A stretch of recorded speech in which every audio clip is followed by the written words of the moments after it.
Donc pour cette première question, il vous est demandé de calculer un stock final. On vous donne donc un stock initial et on vous donne également donc le solde débiteur du compte donc de variation qui est donc le compte de classe 6 et donc le solde débiteur lui est de 40 000 euros quand votre stock initial est de 520 000. Donc là ce qu'il faut faire en fait c'est simplement une équation. Donc vous regarderez au niveau donc, de la correction, elle vous est donnée. Donc au niveau de la réflexion de cette équation, donc c'est simplement en fait de résoudre une équation mathématique. Il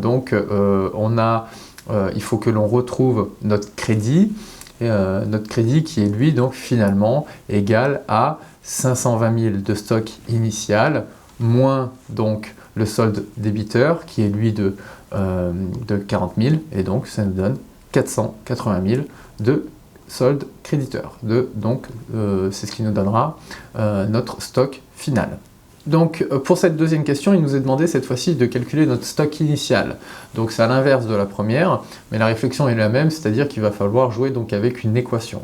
Donc on a notre stock final qui est donné, donc 1 240 000, et on a notre solde créditeur cette fois-ci, donc notre compte de classe 7, notre compte de produit, qui est donc de 120 000 euros. Lorsque on développe notre équation, on arrive donc à 1 240 000 moins donc les 120 000 euros, et donc ce qui nous donne 1 120 000 de stock initial. Dans la troisième question, ce qui vous est demandé, c'est de calculer le stock initial de notre stock donc, de marchandises.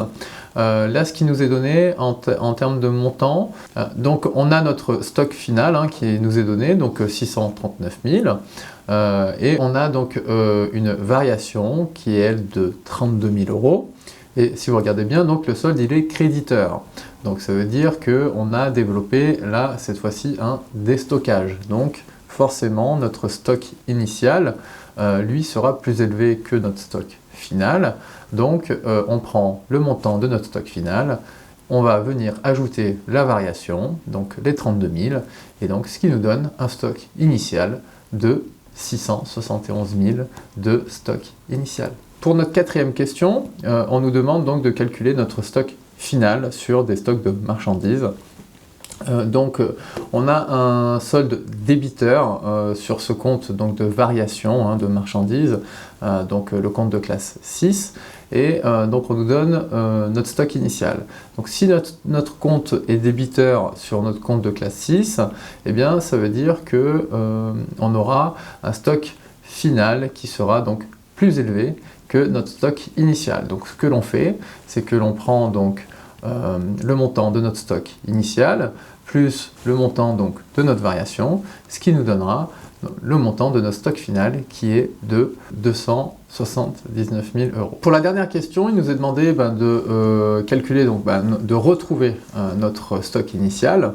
Donc on nous donne notre stock final qui est donc de 575 000 euros.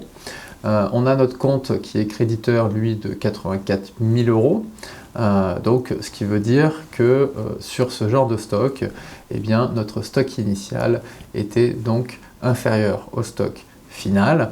Et donc, on va faire le montant donc, de notre stock final moins la variation qui nous est donnée, ce qui nous donne donc un stock initial de 491 000 euros.